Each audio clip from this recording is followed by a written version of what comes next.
जय हिंद। मैं हूं करण दानवीर और आप देख रहे हैं मेरा पॉडकास्ट दानवीर सिंह। आप सबका स्वागत है।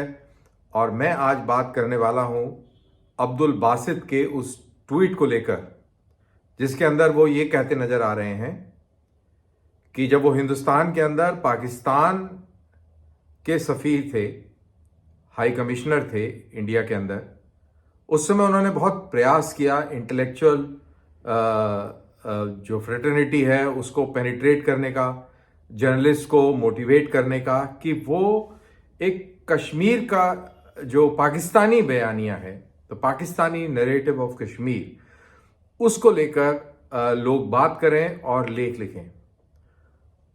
उनके मुताबिक वो सिर्फ एक राइटर हैं, मेरे हिसाब से तो वो पॉन राइटर हैं, शोभा डे।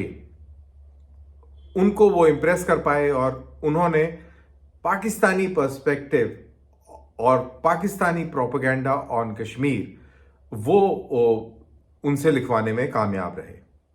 तो इसमें दो चीजें हैं। सबसे पहली बात, Shobhaa De is not classical intellectual, she is a fiction writer. अंग्रेजी अच्छी लिख लेती हैं और बकवास ज़्यादा लिखती हैं मेरे हिसाब से। तो इनफैक्ट खैर अब मेरे हिसाब से तो वो थर्ड रेट बातें लिखती हैं। तो इंटेलेक्चुअल लेवल की कोई बात नहीं करती हैं वो एक मैन वुमन ये वो इस टाइप की बातें करती हैं। बीच में पॉलिटिकल कमेंट्स भी उन्होंने दिए हैं। और ये तो एक रही बात। दूसरी बात ये रही कि हम सबको गर्व होना चाहिए कि हमारी इंटेलेक्चुअल कम्युनिटी, हमारे जर्नलिस्ट, वो इनके झांसों में नहीं आए। अब आप ये अंदाज़ा लगा सकते हैं कि जब अब्दुल बासित ये कह रहा है कि हमने बहुत प्रयास किया, तो इस प्रयास में बहुत कुछ शामिल होगा, बहुत कुछ शामिल होगा इस प्रयास में। और एक भी इंटेलेक्चुअल, एक भी जर्नलिस्ट को ये तोड़ नहीं पाए। ये एक गर्व की बात है। As an Indian it's a matter of great pride, irrespective of हम लोगों के बीच में इख्तलाफात बहुत सारे मौजूद होंगे, पॉलिटिकल डिस्कोर्स के अंदर हमारे अलग अलग व्यू पॉइंट होंगे और होने भी चाहिए। एंड हम लीडरशिप में भी किसी को लाइक करते होंगे, किसी को नहीं लाइक करते होंगे।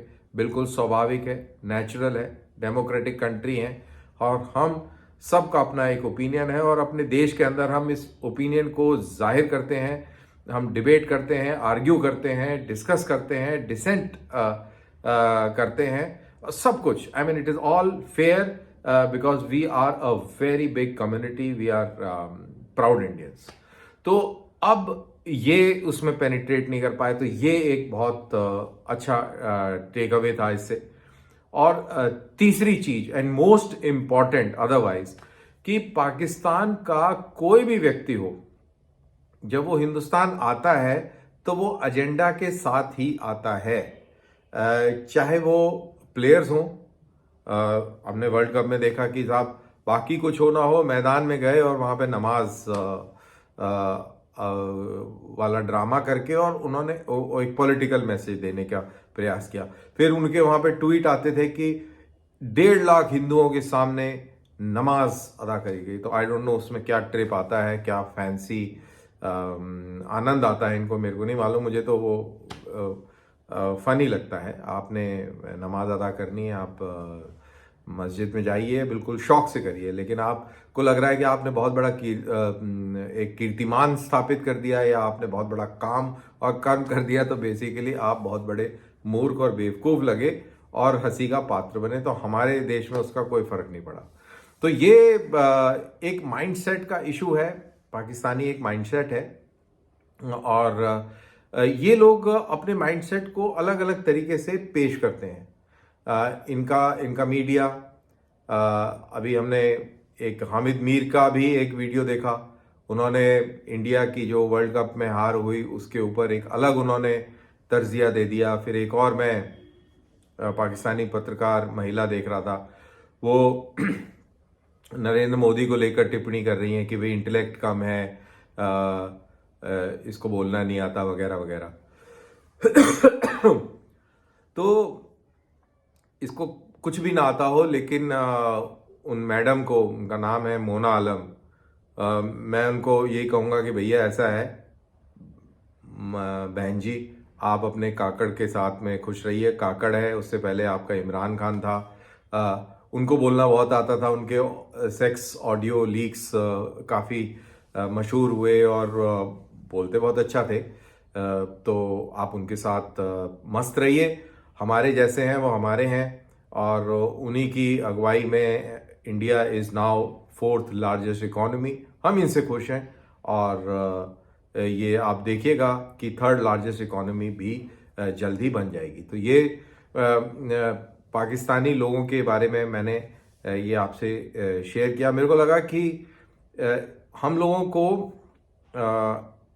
इस माइंडसेट से बहुत अलर्ट रहना चाहिए, एंटरटेन रहना चाहिए, हंसना चाहिए, इनको इनकी बातें सुननी चाहिए, और उनकी जो गहराई को पकड़ना चाहिए। गहराई में इनके कुछ नहीं है, गहराई में सिर्फ नफरत है और प्रोपेगेंडा है, एंड दैट्स अबाउट इट।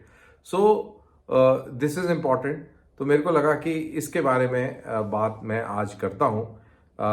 अगला एक वीडियो और बनाऊंगा, अभी बनाऊंगा इस वीडियो के बाद में, and that is to do with likelihood of release of Israeli prisoners in Gaza, and there is likelihood of swap of prisoners, यानी कि इसराइल के पास जो फिलिस्तीनी प्रिजनर्स हैं वो छोड़ेंगे और हमास इजरायली प्रिजनर्स को छोड़ेगा। अब देखते हैं कि कल उसमें क्या पेशरफ्त आती है, तो वो एक देखना होगा। लेकिन एक इजराइल को लेकर भी एक मैं अभी वीडियो बनाने जा रहा हूं, और दोनों आज ही पोस्ट करूंगा। शुक्रिया।